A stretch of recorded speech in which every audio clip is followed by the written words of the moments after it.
को भोगने के लिए शंकर जी का विवाह कराना चाहते थे। और जाकर शंकर जी के आगे देवताओं ने झोली फैलाई। अब विनती मम सुनो शिव जऊ मोह पर निज नेहो, जाई विवाह शैल जई यह मोई मांगे। मांगा है, झोली फैलाई देवताओं ने। तो शंकर जी ने विवाह के लिए हाँ किया और विवाह हुआ।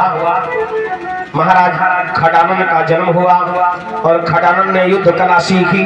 युद्ध कला सीख कर तारकासुर को सेना के सहित उसका वध किया। यही देवताओं का उद्देश्य था। वैसे तो गोस्वामी जी ने देवताओं को कई जगह स्वार्थी लिखा है। हाँ, आए देव सकल स्वार्थी, वचन कहां जन परमार्थी। लेकिन वो परमार्थी है नहीं, वो स्वार्थी ही है। सुर नर मुनि सबकी जारीती, अस्वार्थ लादि करें सब। ये देवताओं का भाव है प्यारे। लेकिन खैर शंकर जी ने देवताओं का संकट दूर कर दिया। राक्षसों का वध हो गया। सब आनंद पूर्वक रहने लगे। और एक दिन की बात है, भगवान महादेव कैलाश पर्वत पर विराजमान है। पास में मैया पार्वती जी विराजमान है। और शंकर जी को अचानक जमुहाई आई। और जब जमुहाई आई तो राम शब्द निकला। हम लोगों को भी अक्सर जब जमुहाई आती है तो कुछ न कुछ, कोई ओम कहता है, कोई राम कहता है, कोई हरि ओम कहता है। कहना नहीं चाहिए, हर श्वास पर भगवान का नाम। तो शंकर जी को जमुहाई आई, राम कहा। पार्वती ने निवेदन किया, स्वामी आपके हर श्वास पर राम लिखा है, ये राम कौन है? ये कौन है? बोले तुम राम राम दिन राती, सादर जपहु अनंग आराती। ये कौन है राम जिनका भजन तुम रात दिन करते हो, 24 घंटे करते हो, अहर्निश करते हो? ये राम कौन है? पार्वती जी ने निवेदन किया, प्रभु ये मायापति है राम कौन, जिनकी इतनी धुन है मनों में।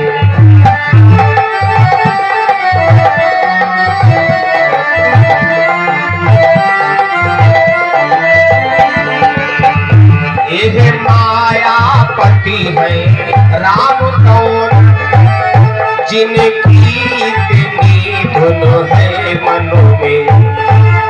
क्या यही जानकी जीवन है, जो व्याकुल बिचरे थे मनों में।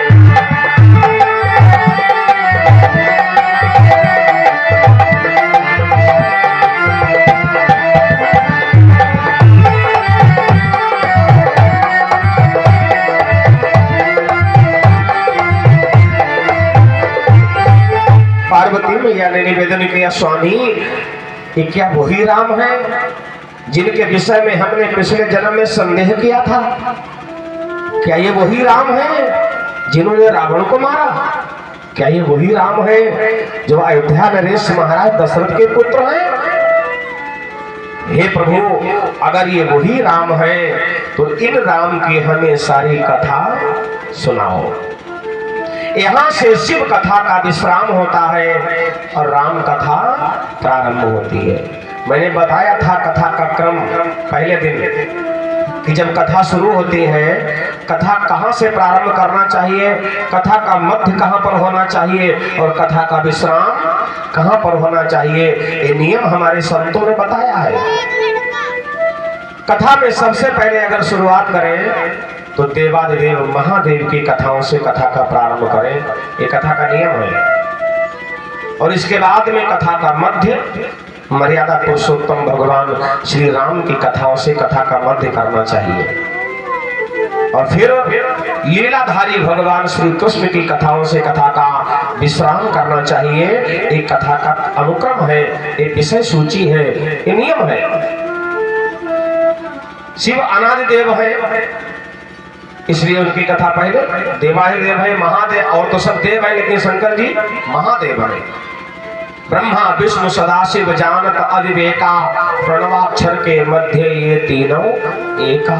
ये वो है महादेव। ब्रह्मा विष्णु महेश तीनों शक्तियां जिस प्रणव में आकर समाहित हो जाती है, और वो प्रणव अक्षर क्या है? वो है ओम। ओम किसका प्रतीक है? ओम शिव का प्रतीक है। ओम ही शिव है, शिव ही सत्य है, और सत्य ही सुंदर है। सत्यम शिवम सुंदरम। इसलिए शिव जी की कथा पहले, इसके बाद में शंकर जी के जो इष्ट हैं भगवान राम, उनकी कथा। और ये देवता तो ये दोनों एक दूसरे के पूरक हैं। राम जी उनको अपना इष्ट मानते हैं और शंकर जी राम जी को अपना इष्ट मानते हैं। और राम जी ने सेतुबंध के समय एक बात कही भी है, जो हमारी पूजा करता हो उसको शंकर जी की पूजा जरूर करनी चाहिए, नहीं तो पूजा अधूरी रह जाती है। और जो शंकर जी का भक्त हो उसको राम जी की पूजा भी जरूर करनी चाहिए, नहीं तो पूजा अधूरी रह जाती है। शंकर प्रिय मम द्रोही, शिव द्रोही मम दास, सोनर करहि कल्प भरि घोर नरकमय वास। इसलिए दोनों देवताओं की पूजा करनी चाहिए। राम जी ने कहा शिव द्रोही मम भगत कहावा, सोनर सपने मोहिना पावा। इसलिए राम की कथा शंकर जी की कथा के तुरंत बाद में, और राम कथा के बाद में भगवान कृष्ण की कथा। भगवान कृष्ण की कथा को आखिर में क्यों रखा गया? इसलिए रखा गया, मैंने बताया कभी कभी कृष्ण भगवान की लीलाओं में लोग भटक जाते हैं। उन्होंने माखन चुराया, और माखन तक सीमित नहीं रहे, उन्होंने कपड़े चुराए, और ऐसे समय पर चुराए बड़ा गड़बड़ हो गया था महाराज। 16,108 पत्नियां। लोग कहते हैं हम क्या 2-4 भी, भगवान तो 16,000। हाँ, कहीं उनकी लीलाओं में भटक ना जाओ। इसलिए राम कथा रूपी मर्यादा का चश्मा पहले चढ़ा लो, इसके बाद में कृष्ण कथा सुनो, तभी समझ में आएगी। कृष्ण कथा बहुत ऊंची कथा है। मैंने अपनी पीड़ा व्यक्त की थी कल, मैंने बताया था हम लोगों के अंदर एक बहुत बड़ी पीड़ा है, बहुत बड़ा दुख है। आज हमारे भगवान को नचाया जा रहा है।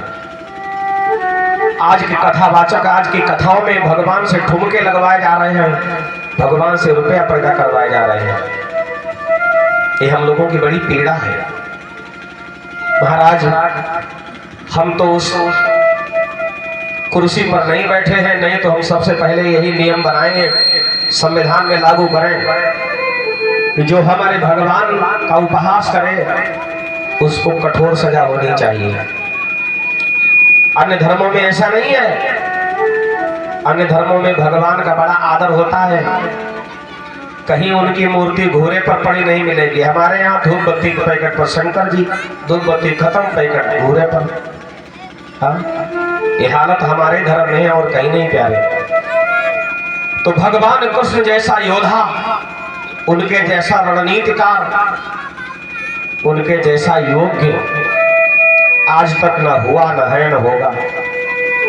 और आजकल के लोग उन भगवान को